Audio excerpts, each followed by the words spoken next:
الحمد لله رب العالمين إله الأولين والآخرين نبينا مولانا محمد وعلى كل من دعا بدعوته واهتدى بهدي واستنى بسنته إلى يوم الدين.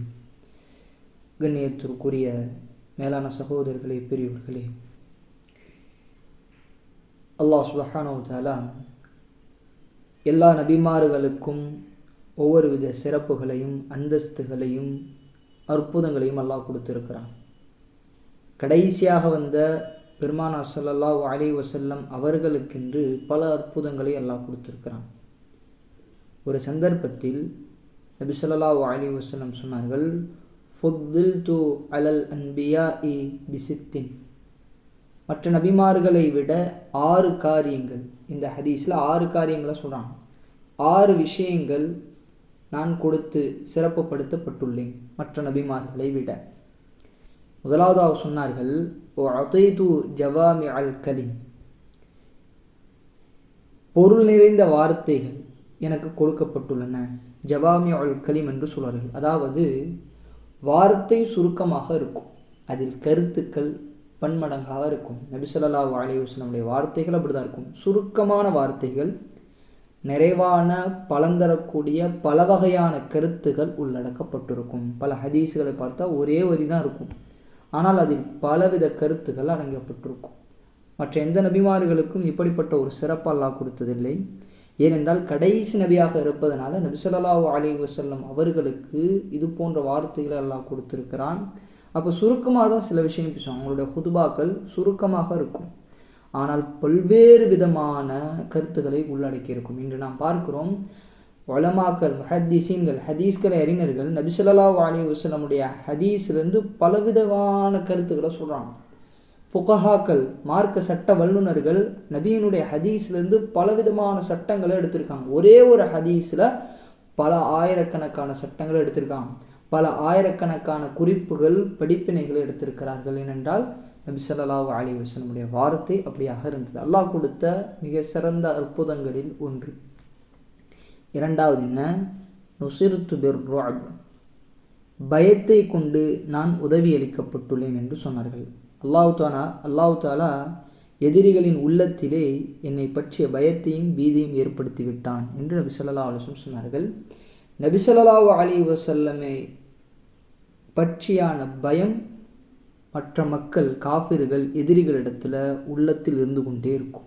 நபி ஸல்லல்லாஹு அலைஹி வஸல்லம் எங்கு இருந்தாலும் சரி, நபி பேரை கேட்டாலோ அல்ல நபியை சிந்தித்தாலோ ஒருவித பயம் எதிரிகளுக்கு இருக்கும். அல்லாஹ் அப்படிப்பட்ட ஒரு சிறப்பை அல்லாஹ் கொடுத்துருந்தான். மூன்றாவது என்ன? உஹில்லத் லியல் மகானிம். போரில் கிடைக்கக்கூடிய கனிமத் பொருட்கள் எனக்கு ஹலாலாக்கப்பட்டுள்ளது. ஏன்னா முந்தைய சமுதாய மக்கள், முந்தைய நபிமார்களுக்கு போர் செய்து அதில் வரக்கூடிய பொருட்கள் எல்லாம் ஆகுமானதல்ல. அதை யூஸ் பண்ணக்கூடாது, அதை பயன்படுத்தக்கூடாது. அது ஏற்றுக்கொள்ளப்பட்டதுக்கான அடையாளம் என்ன? ஒரு இடத்துல வைப்பாங்க, வானத்திலேருந்து நெருப்பு வரும், அதை எரித்து விட்டால் கபூலியத்துக்கான அடையாளம். அப்படி தான் இருக்கும் முந்தைய நபிமார்களுக்கெல்லாம், முந்தைய சமுதாயத்திற்கெல்லாம். ஆனால் இந்த உம்மத்திற்கு மட்டும், நபி ஸல்லல்லாஹு அலைஹி வஸல்லம் அவர்களுக்கு மட்டும் போர் செய்து கிடைக்கக்கூடிய பொருட்கள், செல்வங்கள் எல்லாமே ஆகமாக்கப்பட்டது, ஹலாலானது.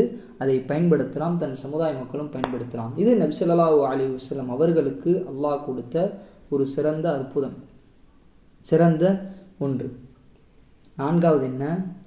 வஜுஇலத் லியல் அர்து தஹூரன் வ மஸ்ஜிதன்.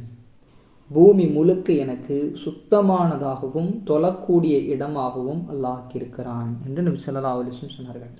பூமியில் எங்கு சென்றாலும் சரி, சுத்தமானது, அந்த மண் சுத்தமானது. அசுத்தம் இல்லாத நேரத்தில் அந்த மண் சுத்தமானது. அந்த மண்ணை கொண்டு தயமம் செய்தால் நமக்கு கிடைக்கும். இப்போ நோயாளியாக இருக்கக்கூடிய அல்ல தண்ணி கிடைக்காத நேரத்தில் மண்ணை கொண்டு சுத்தம் செய்யக்கூடிய சலுகையை அல்லாஹ் கொடுத்துருக்கிறான் இந்த உம்மத்திற்கு. அதே போன்று பூமி முழுக்க எங்கு சென்றாலும் சரி தொழுது கொள்ளலாம். சுத்தமான இடத்துல நாம் தொழுகலாம். அல்லாஹ் அப்படி தான் வைத்திருக்கான். முன் சமூகத்தில் எல்லாம் அந்த ஆலயத்தில், அந்த பகுதியில், அவங்க கட்டிய ஆலயத்தில் தான் போய் தொழுகும் எல்லா உம்மத்திற்கும். ஆனால் நபி ஸல்லல்லாஹு அலைஹி வஸல்லம் அவருடைய உம்மத்துக்கு மட்டும், அவர்களுக்கு மட்டும் சிறப்பு என்ன? தொழுகை நேரம் வந்துருச்சா பூமியில் எங்கே வேணாலும் தொழுகலாம், சுத்தமாக இருந்தால் மட்டும் போதும். அப்போ இப்படி அல்லாஹ் கொடுத்த ஒரு அற்புதம்.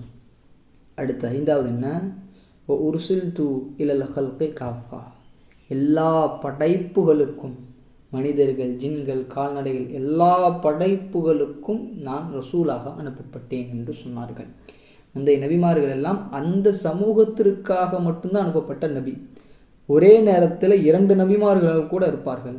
இப்ராஹிம் அலை இஸ்லாமும் பக்கத்தில் லூத் அலை இஸ்லாம் இருப்பது போல, மூசா அலை இஸ்லாமும் பக்கத்து தேசத்தில் ஷுஐப் அலை இஸ்லாம் இருந்தது போல, அந்த சமூகம் அந்த ஊருக்கு மட்டும் நபியாக அனுப்பப்பட்டுருவாங்க மற்ற நபிமார்கள் எல்லாம்.